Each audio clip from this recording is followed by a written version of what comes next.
రోజు నుండి 78 సంవత్సరాలుగా జరగని అభివృద్ధి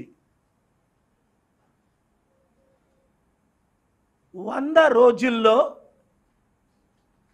సర్పంచులుగా గెలిచిన వాళ్ళు, ఎంపీటీసీలుగా గెలిచిన వాళ్ళు ప్రజాశాంతి పార్టీ తరపుని 100 రోజుల్లో ఆ గ్రామంలో ఉన్న ప్రతి ఒక్కరికి ఉచిత విద్య, ఉచిత వైద్యం, 1 ఇయర్ లోపుని గ్రామంలో రోడ్లు లేకపోతే రోడ్లు, అనేక మంది ఇల్లు లేని వారికి ఇల్లులు, అలాగే ఇంకా అనేక సమస్యలు ఉన్నాయి. ముఖ్యంగా నిరుద్యోగులకు ఉద్యోగాలు ఇచ్చే బాధ్యత నాది. సదాశివపేట, మొమ్మిన్పేట గ్రామం, పల్లెటూరు గ్రామం, కొన్ని వందల మంది ఉండే గ్రామాన్ని 1200 ఎకరాలలో ప్రపంచంలో ఏ చారిటీ సిటీ లేనంత చారిటీ సిటీ కట్టి అందరికీ ఉచిత విద్య ఇచ్చాం, అందరికీ ఉచిత వైద్యం ఇచ్చాం, అనేక మంది వేల మందికి ఉద్యోగాలు ఇచ్చాం. ప్రెసిడెంట్లని, ప్రైమ్ మినిస్టర్లు తీసుకొచ్చి, ఇండియన్ ప్రైమ్ మినిస్టర్లు, వరల్డ్ ప్రెసిడెంట్లు వచ్చి అక్కడ ఉన్నారు చారిటీలో. ఎప్పుడో చేస్తామని కాదు, మనం ఇప్పుడున్న రాజకీయ నాయకులందరూ 100 కోట్లు ఖర్చు పెట్టి లక్షల కోట్లు దోచుకుంటున్నారు. మళ్ళీ ఎలక్షన్ ముందు మీకు సీసాబట్ మందు ముక్క. కానీ కేసీఆర్ గారు ఏమన్నారు?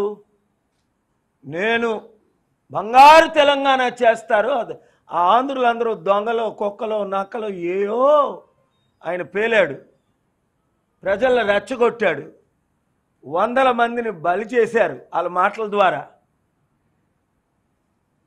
హరీష్ రావుకి మ్యాచ్ బాక్స్ దొరకలేదు. వెంకటాచారి మన పార్టీలో చేరడానికి కారణం ఏంటంటే ఆయనే చెప్పాడు, వాళ్ళ కొడుకుని తగలెట్టేశారని. వెంకటాచారి కొడుకుని, శ్రీకాంతాచారిని తగలబెట్టేశారట, మందు పెట్టేసి. సొంత మాటలు నేను చెప్తున్నాను. ఎంత దారుణం అది! అంటే మన ప్రాణాలు అయితే, మన బీసీ, ఎస్సీ, ఎస్టీ, ముస్లిం, క్రిస్టియన్, మన 90% మన ప్రాణాలకైతే విలువ లేదు. వాళ్ళ ప్రాణాలు లక్షల కోట్లు, మన ప్రాణాలు 1,00,000, 2,00,000. వాళ్ళకి లక్షల కోట్ల ఆస్తి, సర్పంచులకు లక్షల రూపాయలు అప్పు. వాళ్ళ ఫార్మ్ హౌసులు 1,000 కోట్లు. సర్పంచులకి కనీసం 10,000 రూపాయలు, 20,000 రూపాయలు జీతం ఇవ్వాలి. కనుక సర్పంచులారా, ఎంపీటీసీ, జెడ్పీటీసీలారా, ఆదిలాబాదులో ఒక్కరు కూడా ఇంకో పార్టీ తరపున ఈసారి పోటీ చేయకండి.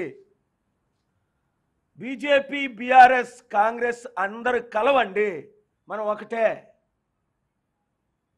పార్టీలకు అతీతంగా యునానిమస్గా మీరు నిలబడండి. నేను ఇచ్చిన కరపత్రాలు తీసుకొని వెళ్ళండి. ఒక పెద్ద మీటింగ్ ఏర్పాటు చేయండి, నేను వస్తా. సర్పంచులందరినీ తీసుకురండి. ఇలాంటి హాలు లేదా ఒక టెంట్ వేసుకొని అతి త్వరలో, ఎందుకంటే జనవరి 21 సర్పంచులు, 25 ఎంపీటీసీ, 29 జెడ్పీటీసీ. ఎలక్షన్లు అయిన తర్వాత డబ్బాలు మాయమవ్వకుండా కాపాడుకోండి. మీ పని గెలవడం, నా పని అభివృద్ధి. చేశాను, చేసి చూపించడం. ఎన్ని రోజుల్లో? 100 రోజుల్లో గెలిచిన ప్రతి గ్రామానికి ఉచిత విద్య, వైద్యం. అందులో ఇప్పుడు నా మిత్రుడు మళ్ళా అమెరికాలో ప్రెసిడెంట్, క్యాంపెయిన్ చేశాం.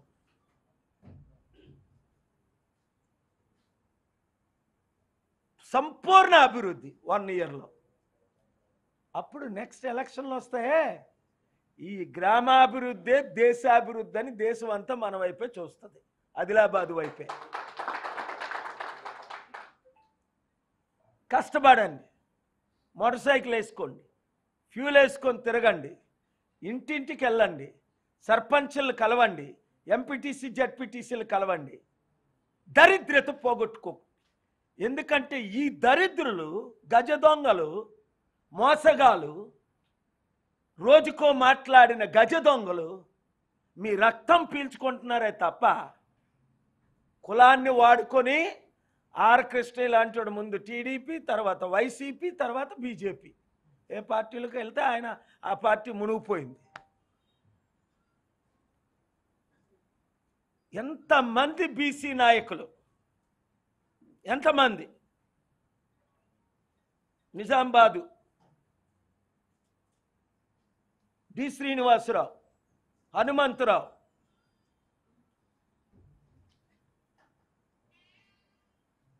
మధు యాస్కి లాంటి 100 మంది లేరా?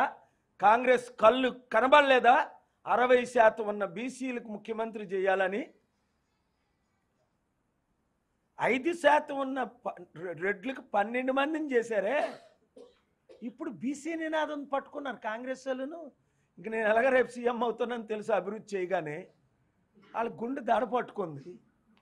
ఇప్పుడు నేను ఇంక రంగంలో దిగిపోయాను. ఎలాగ ట్రంప్ గెలిచాడు, పవర్ మనకు వచ్చేసింది, ఎప్పుడు ఇంకెవరు మనల్ని మరి ఆపలేరు. అందులో కోర్టులో కేసులన్నీ మనగా గెలుపు. ఇంకా వార్మప్లోనే ఉన్నాం, రియల్ ఫైట్ ఇంక స్టార్ట్ అవ్వలా. తమ్ముడు రేవంత్ రెడ్డి, నిన్ను ప్రజలు ఎన్నుకుని దేనికి తెలుసా? ప్రజాపాలన చేయమని. నువ్వు వచ్చిన దగ్గర నుంచి ప్రజాపాలన లేదు, 6 గ్యారంటీలు లేవు అమలు, అభివృద్ధి ఎక్కడ లేదు, అప్పులు తీర్చడం లేదు, ఇంకో 1,10,000 కోట్ల అప్పు పెరిగిపోయింది తెలంగాణకి నీ పుణ్యం వల్ల. ఇప్పుడేమో డిస్ట్రాక్ట్ చేసేస్తున్నావు. ఏదో నువ్వు అబ్బొబ్బొబ్బో సినిమాలు అందరినీ జడిపే. సినిమాలు నీకు జడొచ్చేమో, నీకు దేవుడు జడ్డు, కేపాలు అసలే జడ్డు. అందుకే ఆ రోజు నిన్ను తిట్టా. అల్లు అర్జున్ ఎవడో నాకు తెలియదు, లైఫ్లో ఆయన పేరే వినలేదు నేను. చిరంజీవి, పవన్ కళ్యాణ్, కృష్ణ వాళ్ళ పేర్లు విన్నాను కానీ మరి ఎందుకు మద్దతు ఇచ్చాను ఆయనకి? నువ్వు చేసిన అవినీతికి. ఇప్పటికీ నాకు అర్థం అవట్లే, అల్లు అర్జున్ని సినిమా థియేటర్లోకి ఎందుకు తీసుకెళ్లారు వీళ్ళు? పర్మిషన్ లేనప్పుడు రోడ్డు మీద ఆపియాలి కదా, ఇంటి దగ్గర ఆపాలా? పోనీ మీకు తెలియదు ఇంటి దగ్గర ఆయన వస్తున్నాడని. మరి రోడ్డు మీదకి వచ్చినప్పుడు ఒక్క పోలీస్ చాలే 1,00,000 మందిని ఆపడానికి. హాప్ అంటే అక్కడ చాలామంది పోలీసులు ఉన్నారే, మళ్ళీ 2 నిమిషాల్లో పిలిస్తే 200 పోలీసులు వస్తారే. ఆయనకి లైన్ క్లియర్ చేసి మీరే కదా ఆయన లోపలికి తీసుకెళ్లారు. మరి ఆ హత్యలో మీకు భాగం లేదా? అల్లు అర్జున్కు ఉన్నట్టు మీకు భాగం లేదా? మీరు భాగస్వామ్యులు కారా? ఈ ఒక్క ప్రశ్నకి జవాబు చెప్తే నేను సాటిస్ఫై అవుతాను. లేదా మళ్ళా జనవరి 30th సమిటికి కానీ రేవంత్ రెడ్డి అనౌన్స్ చేసి తద్వారా 1,00,000 కోట్లు 1,00,000 ఉద్యోగాలు వస్తాయి. లేదు అంటే కేసుల మీద కేసులు వేస్తాం, ఫైల్ చేస్తాం. ముఖ్యంగా సర్పంచులందరూ గెలండి, అంతే. గెలిచినంత వరకే మీది. అది పెద్ద లెక్కేటి? మీ ఊర్లో మీరు ఎక్కడికి తీసుకెళ్ళవచ్చులే. మీ ఊర్లో మీ ఓట్లు మీకేసుకోండి. ఈ ఒక్కసారి ఆ దొంగలకు వేయకండి. ఇండిపెండెంట్గా పోటీ చేసే కంటే నా ఓట్లన్నీ ప్రజాశాంతి పార్టీ ఓట్లన్నీ మీకు వేయిస్తా. రెండోది కరపత్రాలు, కండువాలు అన్నీ ఇస్తాం. మరిన్ని వీడియోస్ కోసం ఛానల్ ని సబ్స్క్రైబ్ చేయండి. లేటెస్ట్ అప్డేట్స్ కోసం వాట్సాప్ ఛానల్ ని ఫాలో అవ్వండి. ఆ లింక్ డిస్క్రిప్షన్ లో ఉంది.